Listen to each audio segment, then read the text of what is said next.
નમસ્તે વિદ્યાર્થી મિત્રો, આગળ જોઈએ આમનોંધની અંદર તો આગળના વ્યવહારોની ગણતરી જોઈએ.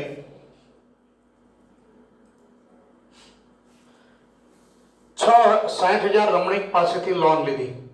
60,000 રૂપિયાની રમણીક પાસેથી લોન લીધી. હવે લોન લીધી એટલે રૂપિયા શું થાય? કોઈ પણ જગ્યાએ તમે લોન લ્યો એટલે રૂપિયા આવે. કોઈ પણ જગ્યાએથી તમે લોન લ્યો તો રૂપિયા આવે.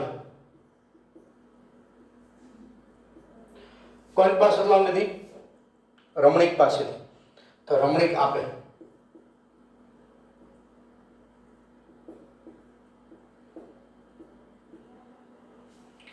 લોન લીધી 60,000 રૂપિયાની. લોન લીધી એટલે રોકડા રૂપિયા આવશે. લોન લીધી એટલે રોકડા રૂપિયા આવશે. એટલે રોકડા રૂપિયા આવશે. રોકડ છે માલ મિલકત. માલ મિલકત આવે એટલે ઉધાર. રમણીક વ્યક્તિ, તો રમણીક લોન આપે છે, આપનાર ખાતે જમા.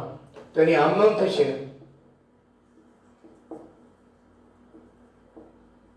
રોકડ ખાતે ઉધાર. તે રમણીકની લોન ખાતે જમા. રૂપિયા આવશે અને રમણીક આપશે.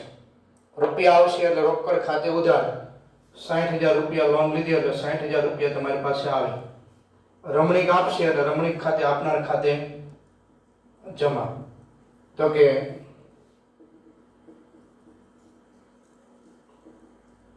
રમણીક પાસેથી લોન લીધી, રમણીકે લોન આપી, રમણીક પાસેથી લોન લઈ અને રૂપિયા લીધા.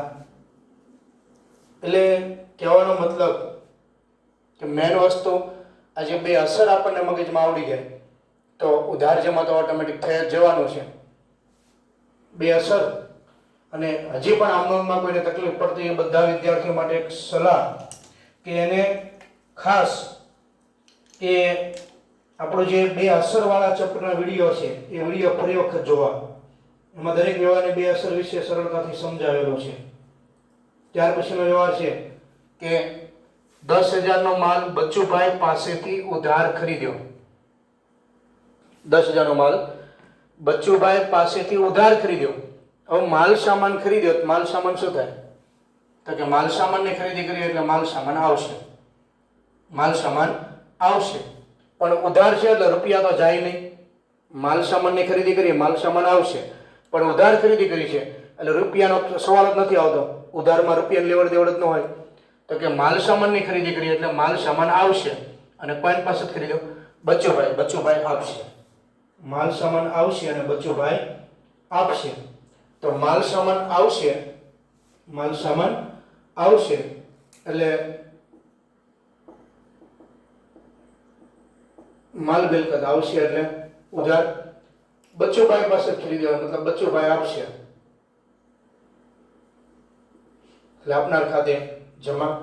માલ સામાન આવશે અને બચ્ચુભાઈ આપશે. માલ સામાનની ખરીદી કરી છે એટલે ખરીદ ખાતે લખવાનું. માલ આવે એમ નથી લખવાનું. ખરીદ ખાતે ઉધાર. કોણ પાસે ખરીદ્યો?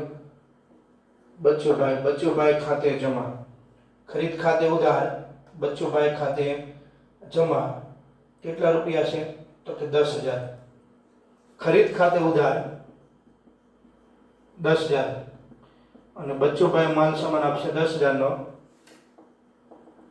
બાબત જે બચ્ચુભાઈ પાસેથી ઉધાર માલની ખરીદી કરી અથવા બચ્ચુભાઈ પાસેથી ઉધાર માલ ખરીદ્યો. બચ્ચુભાઈ પાસેથી શાક ઉપર માલની ખરીદી કરી. ઉધાર એટલે શાક ઉપર પણ કહેવાય. તો ખરીદી કરી એટલે માલ સામાન આવે અને બચ્ચુભાઈ આપશે કારણ કે ઉધાર છે. તો માલ સામાન આવે મતલબ ખરીદી કરી લખવાનું. ખરીદ ખાતે લખવાનું. માલ ખાતે ઉધાર એમ નથી લખવાનું. ત્યાર પછીનો વ્યવહાર જોઈએ.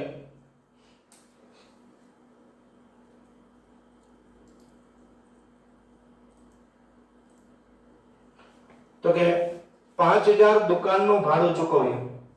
5,000 દુકાનનું ભાડું ચૂકવ્યું મતલબ પૈસા દીધા તો જ ચૂકવ્યું કહેવાય, નહીં તો ચૂકવવાનું છે કહેવાય. તો 5,000 દુકાનનું ભાડું ચૂકવ્યું. હવે દુકાન ભાડું ચૂકવો એટલે રૂપિયા શું થાય? તો કે રૂપિયા જાય. દુકાનનું ભાડું ચૂકવો એટલે રૂપિયા જાય, અને દુકાન ભાડાનો ખર્ચ થાય. દુકાન ભાડું ચૂકવ્યું તો દુકાનનું ભાડું ચૂકવો એટલે રૂપિયા જાય. દુકાનનું ભાડું ચૂકવો એટલે રૂપિયા જાય, અને દુકાન ભાડાનો ખર્ચો થાય તો ખર્ચો થાય શું થશે? ઉધાર.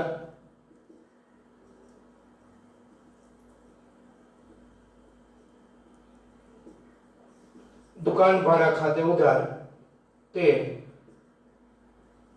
રોકડ જાય, રોકડ ખાતે જમા. બાબત જે દુકાન ભાડાના ચૂકવ્યા.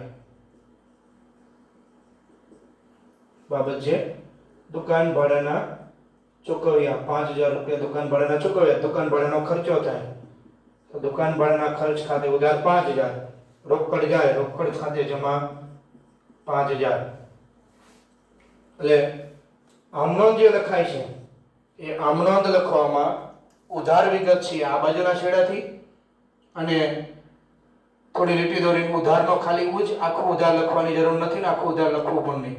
અને તે રોકડ ખાતે, એટલે રોકડ ખાતે લખો જ્યારે, ત્યારે રોકડ ખાતે પણ અહીંયા પાછળ જમાનો જ કે જમા કે એવું કાંઈ લખવાની જરૂર નથી.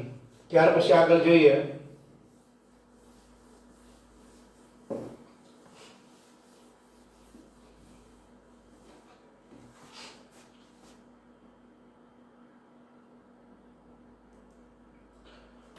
$3000 કમિશન મળ્યું.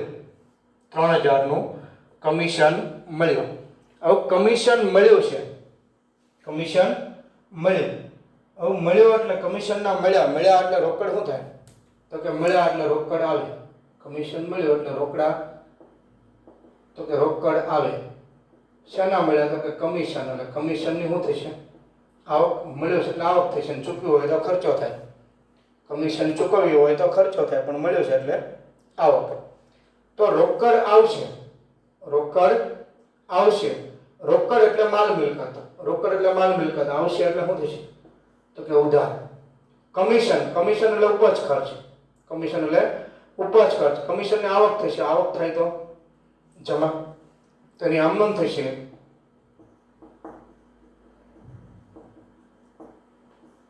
રોકડ ખાતે ઉધાર તે કમિશન ખાતે જમા. રોકડ ખાતે ઉધાર તે કમિશન ખાતે જમા. તો કે રોકડ ખાતે ઉધાર 3000, કમિશનની આવક થઈ, કમિશન ખાતે જમા 3000. બાબત જે કમિશનના રોકડા મળ્યા, અથવા તો કમિશન રોકડેથી મળ્યું. એટલે કમિશન મળ્યું, રોકડ આવે, રોકડ ખાતે ઉધાર, કમિશનની આવક થાય, કમિશન ખાતે જમા. ત્યાર પછીનો વ્યવહાર જોઈએ. 20000 નો માલ રોકડેથી વેચો. 20000 નો માલ રોકડેથી વેચો. ચોખ્ખું લખ્યું છે કે રોકડેથી વેચાણ કર્યું છે. તો રોકડેથી માલ સામાન વેચો, તો માલ સામાન વેચો એટલે માલ સામાન શું થાય? તો કે માલ સામાનનું વેચાણ કર્યું એટલે માલ સામાન જાય. માલ સામાન વેચો તો માલ સામાન જાય, પણ રોકડેથી વેચો એટલે સામે રોકડા આવે. માલ સામાન રોકડેથી વેચો 20000 નો, તો 20000 રૂપિયાનો માલ સામાન રોકડેથી વેચો તો માલ સામાન જાય, રોકડા આવે. માલ સામાન, માલ મિલકત જાય એટલે જમા. રોકડ આવે, રોકડા આવે એટલે ઉધાર. તો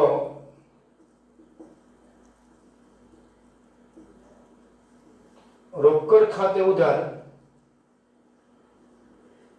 તે કમિશન ખાતે જમા, સોરી, રોકડ ખાતે ઉધાર તે વેચો એટલે વેચાણ ખાતે જમા.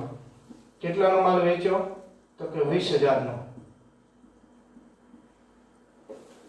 બાબત જે 20000 નો માલ રોકડેથી વેચો. 20000 ના માલનું રોકડેથી વેચાણ કર્યું. એટલે રોકડેથી માલ વેચો તો માલ સામાન જાય, માલ સામાન જાય, માલ મિલકતનો નિયમ જમા. રોકડા આવે, માલ મિલકતનો નિયમ, રોકડા એટલે આવે તો ઉધાર. રોકડ ખાતે ઉધાર અને વેચાણ ખાતે જમા. ત્યાર પછીનો વ્યવહાર જોઈએ.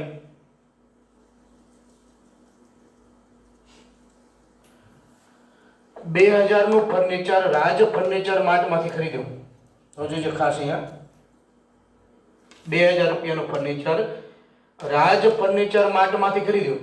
અહીંયા રાજ ફર્નિચર માર્ટમાંથી રોકડેથી ખરીદ્યું, ચેકથી ખરીદ્યો, કોઈ ઉલ્લેખ કરો કે રોકડેથી ખરીદ્યો, ચેકથી ખરીદ્યો? તો એવો કોઈ ઉલ્લેખ નથી. બીજો, અહીંયા ફર્નિચરની ખરીદી કરી, નામ આપ્યું છે રાજ ફર્નિચર, દુકાનનું નામ હસમુખ ફર્નિચર કે આશીર્વાદ ફર્નિચર, જે નામ હોય એ પ્રમાણે, ખોડિયાર ફર્નિચર, શ્રીરામ ફર્નિચર, જે નામ હોય ધંધાનું, તો એ રાજ ફર્નિચરમાંથી ખરીદ્યું છે. તો ફર્નિચરની ખરીદી કરી, ફર્નિચરની ખરીદી કરી, ફર્નિચર આવે, ફર્નિચરની ખરીદી કરી, ફર્નિચર આવશે, પણ ઉધાર વ્યવહાર છે, કારણ કે રોકડીથી ચેકથી કોઈ વાત થયેલી નથી. એટલે ફર્નિચર આવશે, પણ કોણ આપશે? તો કે રાજ ફર્નિચર આપશે. ફર્નિચર આવશે અને કોણ આપશે? તો કે રાજ ફર્નિચર આપશે. એટલે બે અસર પહેલા જોઈએ આપણે. ફર્નિચરની ખરીદી કરી, ફર્નિચરની ખરીદી કરી એટલે ફર્નિચર આવે અને રાજ ફર્નિચર આપનાર. ફર્નિચરની ખરીદી કરી તો ફર્નિચર આવે. તો ફર્નિચર એટલે મિલકત, ફર્નિચર એટલે મિલકત. તો મિલકતનો નિયમ, માલ મિલકત આવે તો ઉધાર, કારણ કે માલ મિલકતનો નિયમ અહીંયા લખેલા છે. રાજ ફર્નિચર કૃત્રિમ વ્યક્તિ થયો, દુકાનનું નામ છે, ધંધાનું નામ છે રાજ ફર્નિચર, કૃત્રિમ વ્યક્તિ કહેવાય. તો ફર્નિચર આપનાર, આપનાર ખાતે જમા. તો એની આમનામ થશે ફર્નિચરને ફર્નિચર જ લખવાનું છે, ખરીદ ન લખાય. એટલે ફર્નિચર ખાતે ઉધાર, આપનાર કોણ? તો કે રાજ, રાજ ફર્નિચર ખાતે જમા. ફર્નિચરની ખરીદી કરી, ફર્નિચર આવે અને રાજ ફર્નિચર આપે. કેટલા? તો 2000. એટલે ફર્નિચર ખાતે ઉધાર 2000, રાજ ફર્નિચર ખાતે જમા 2000. બાબત જે રાજ ફર્નિચરમાંથી ફર્નિચરની ખરીદી કરી અથવા રાજ ફર્નિચરમાંથી ફર્નિચર ખરીદ્યું. 2000 નું ફર્નિચર રાજ ફર્નિચર માર્ટમાંથી ખરીદ્યું.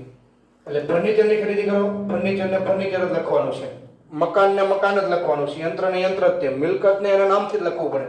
માલ સામાન ખરીદ્યો હોય તો ખરીદ ખાતે, માલ સામાન વેચ્યો હોય તો વેચાણ ખાતે. એટલે ફર્નિચર આવે અને રાજ ફર્નિચર આપે. ફર્નિચર આવે એટલે ફર્નિચર ખાતે ઉધાર, રાજ ફર્નિચર આપે એટલે આપનાર ખાતે જમા, એટલે રાજ ફર્નિચર ખાતે જમા. આગળનો વ્યવહાર જોઈએ. 500 નો માલ બચુભાઈ ને પરત કર્યો. જો બચુભાઈ ને, હમણાં કાકા ને અને નિરાલી ને. તો કાકાને 2000 રૂપિયા આપ્યા, મતલબ આપણે પૈસા આપ્યા, આપણી પાસે જાય. નિરાલીને 200 રૂપિયા આપ્યા, તો આપણે આપ્યા, મતલબ આપણી પાસે રૂપિયા જાય. તો અહીંયા 500 નો માલ બચુભાઈ ને પરત કર્યો, મતલબ બચુભાઈ માલ પાછો આપ્યો છે, તો માલ આપણી પાસેથી જાય. બચુભાઈ ને માલ પરત કર્યો, માલ પાછો જાય, એટલે માલ પરત જાય.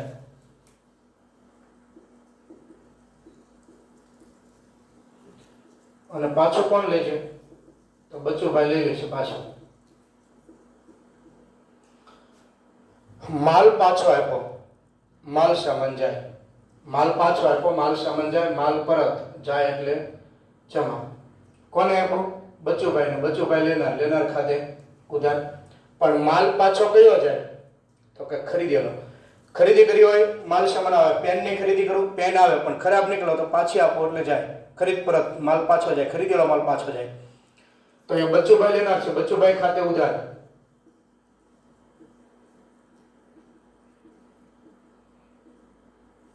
બચુભાઈ ખાતે ઉધાર, માલ પાછો જાય, કયો?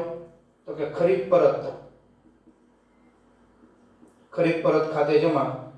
બાબત જે બચુભાઈને માલ પરત કર્યો, અથવા તો બચુભાઈને માલ પરત આપ્યો. બચુભાઈને માલ પરત 500 નો કર્યો, એટલે 500 રૂપિયાનો માલ પરત કર્યો. બચુભાઈ માલ લેનાર એટલે લેનાર ખાતે ઉધાર. બચુભાઈ ખાતે ઉધાર, માલ જાય, કયો માલ જાય? તો કે ખરીદેલો માલ પાછો જાય. એટલે ખરીદ પરત ખાતે જમા. છેલ્લો વ્યવહાર છે પછી આગળ જોઈએ તો કે 300 ટપાલ ખર્ચના ચૂકવ્યા. 300 રૂપિયા ટપાલ ખર્ચના ચૂકવ્યા. હવે ટપાલ ખર્ચના ચૂકવ્યા મતલબ ચૂકવ્યા એટલે પૈસા જાય. ચૂકવ્યા મતલબ પૈસા જાય. તો કે રૂપિયા જાય એટલે કે રોકડ જાય. અને શેના ચૂકવ્યા તો કે ટપાલનો ખર્ચ થાય. ટપાલ ઉપર ટિકિટ કેવો લગાવેલો છે તો એ કુરિયર કે એવું જે કે ચાર્જ થયો છે તો કે ચૂકવ્યા એટલે રોકડ જાય. રોકડા એટલે તો કે રોકડા એટલે માલ મિલકત. રોકડા એટલે માલ મિલકત જાય તો જેમાં ટપાલ. ટપાલ ખર્ચ એટલે ઉપજ ખર્ચ, ખર્ચો છે ઉધાર. તો કે ટપાલ ખર્ચ ખાતે ઉધાર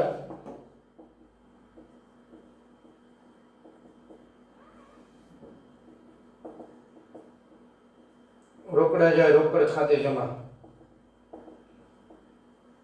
બાબત જે ટપાલ ખર્ચના રોકડા ચૂકવ્યા. ટપાલ ખર્ચ રોકડેથી ચૂકવ્યો એટલે 200 રૂપિયા ટપાલ ખર્ચના ચૂકવ્યા તો ખર્ચો થાય અને રોકડ જાય. એટલે ટપાલ ખર્ચ ખાતે ઉધાર, રોકડ જાય, રોકડ ખાતે જમા. આગળ બીજા દાખલાના આપણે થોડા વ્યવહારો જોઈએ. મેન વસ્તુ આમનોંધ માટે ફરી વખત 3 નિયમો આપણને જે ઉધાર જમાના છે એ 3 નિયમ અને એની 2 અસર આપણને આવડતી હોય તો દાખલામાં હું માનું છું ત્યાં સુધી કોઈ તકલીફ પડે એવું નથી. અહીંયા વ્યવહાર છે કે 50,000 રૂપિયા રોકડા લાવી ધંધો શરૂ કર્યો. 50,000 રૂપિયા રોકડા લાવી ધંધો શરૂ કર્યો. તો કોણ લાવ્યો હશે તો કે માલિક. કોઈ પણ ધંધો શરૂ કરવા માટે રૂપિયા કોણ લાવે? માલિક લાવે. કોઈ પણ ધંધો શરૂ કરવા માટે રૂપિયા કોણ લાવે? માલિક લાવે. તો રોકડા લાવીને ધંધો શરૂ કર્યો રોકડ શું થાય તો કે રોકડા લાવીને ધંધો શરૂ કર્યો રોકડ આવે. કોણ લાવ્યો છે તો કે માલિક. એટલે રોકડ આવે અને માલિક આપનાર. રોકડા આવે અને માલિક આપનાર છે. રોકડ, રોકડ એટલે માલ મિલકત. રોકડા રૂપિયા માલ મિલકત. માલ મિલકત આવે એટલે ઉધાર. માલિક, માલિક એટલે વ્યક્તિ. તો વ્યક્તિ આપનાર, વ્યક્તિ આપનાર એટલે જમા. તો રોકડ ઉધાર થશે અને માલિક આપે છે એ જમા થશે. તો કે એની આમ નોંધ થશે ખરેખર કે રોકડ ખાતે ઉધાર 50,000 રૂપિયા લેવા. માલિકે આપ્યા, માલિકે આપ્યા એને કહેવાય મૂડી. એટલે મૂડી ખાતે જમા 50,000. બાબત છે રોકડા લાવી ધંધો શરૂ કર્યો. બાબત છે રોકડા લાવી ધંધો શરૂ કર્યો. ત્યાર પછી બીજો વ્યવહાર જોઈએ તો કે 10,000 ની જસલીન પાસેથી લોન લીધી. 10,000 રૂપિયાની જસલીન પાસેથી લોન લીધી. તમે જુઓ તો 10,000 રૂપિયાની જસલીન પાસેથી લોન લીધી. હવે લોન લીધી તો લોન લીધી એટલે રૂપિયા શું થાય તો કે લોન લીધી. લોન લઈએ એટલે રોકડ આવે. લોન લઈએ એટલે રોકડ શું થાય તો કે રોકડ આવે. લોન લીધી મતલબ રોકડા આવે. કોણ આપશે તો કે જસલીન આપશે. લોન લીધી એટલે રોકડા આવે અને જસલીન આપશે. રોકડ માલ મિલકત આવે એટલે ઉધાર. જસલીન વ્યક્તિ, વ્યક્તિ આપશે એટલે આપનાર ખાતે જમા. તો કે એની આમ નોંધ થશે રોકડ ખાતે ઉધાર 10,000. તે કોણ આપે છે જસલીન. તો જસલીનની લોન ખાતે જમા 10,000. લોન લીધી મતલબ રૂપિયા આવે રોકડ ખાતે ઉધાર. જસલીન આપશે એટલે જસલીન આપનાર ખાતે જમા. બાબત જે જસલીન પાસેથી લોન લીધી અથવા 10,000 ની લોન જસલીન પાસેથી લીધી. ત્રીજો વ્યવહાર જોઈએ આગળ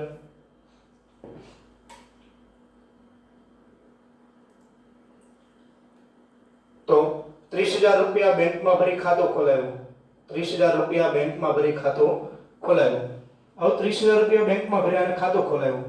તો બેંકમાં ભર્યા, બેંકમાં ભરો એટલે રૂપિયા શું થાય? તો કે બેંકમાં ભરો એટલે રૂપિયા જાય. બેંકમાં ભરો એટલે રૂપિયા જાય, રોકડ જાય તો જમા. બેંકમાં ભર્યા એટલે બેંક રૂપિયા લેશે ને. બેંક લેનાર મતલબ બેંક શિલક વધે, બેલેન્સ વધે. બેંક લેનાર, લેનાર ખાતે ઉધાર. રોકડા જાય અને બેંક લેશે, રોકડા જાય જમા. બેંક લેશે, બેંક ખાતે ઉધાર. તેની આમનું થશે બેંક ખાતે ઉધાર તે રોકડા જાય, રોકડ ખાતે જમા. બાબત જે રોકડા બેંકમાં ભર્યા, બાબત જે રોકડા બેંકમાં ભર્યા એટલે કેટલા ભર્યા છે? તો કે 30,000. 30,000 બેંકમાં ભરીને ખાતું ખોલાવ્યું તો રોકડા 30,000 જાય. 30,000 રૂપિયા બેંકમાં ભરો, 30,000 તમારી પાસે રોકડા જાય. રોકડા જાય એટલે રોકડ ખાતે જમા. બેંક પૈસા લેશે, બેંકમાં બેલેન્સ વધે, બેંક ખાતે ઉધાર. ત્યાર પછી એક છેલ્લો વ્યવહાર જોઈ લઈએ. તો 8,000 માં કોમ્પ્યુટર ખરીદ્યું. 8,000 રૂપિયામાં કોમ્પ્યુટર ખરીદ્યું. તો અહીંયા કોની પાસે ખરીદ્યું? નામ આપ્યું છે. 8,000 રૂપિયામાં કોમ્પ્યુટર ખરીદ્યું. કોની પાસે ખરીદ્યું? નામ આપ્યું છે? તો કે નામ નથી આપ્યું. આ વ્યવહાર ઉધાર તો કહેવાય જ નહીં. કારણ કે ઉધાર વ્યવહારમાં ઉધાર લેવડ દેવડ થાય તો નામ હોવું જોઈએ કે કોની પાસે ખરીદ્યું અથવા કોને વેચ્યું. તો ઉધારમાં ફરજિયાત નામ હોવું જોઈએ. આમાં કોઈનું નામ આપ્યું નથી. તો કે કોમ્પ્યુટર ખરીદ્યું એનો મતલબ કોમ્પ્યુટર આવશે. કોમ્પ્યુટરની ખરીદી કરી મતલબ કોમ્પ્યુટર આવે. તો કોમ્પ્યુટર આવે અને રોકડ જાય. કોમ્પ્યુટર આવે, રોકડ જાય. તો કોમ્પ્યુટર છે એ માલ મિલકત, માલ મિલકત આવે ઉધાર. રોકડ જાય, રોકડા માલ મિલકત જાય એટલે જમા. કારણ કે કોમ્પ્યુટરની ખરીદી કરી, કોમ્પ્યુટર આવશે. તો કે કોમ્પ્યુટર આવશે, ઉધાર થશે.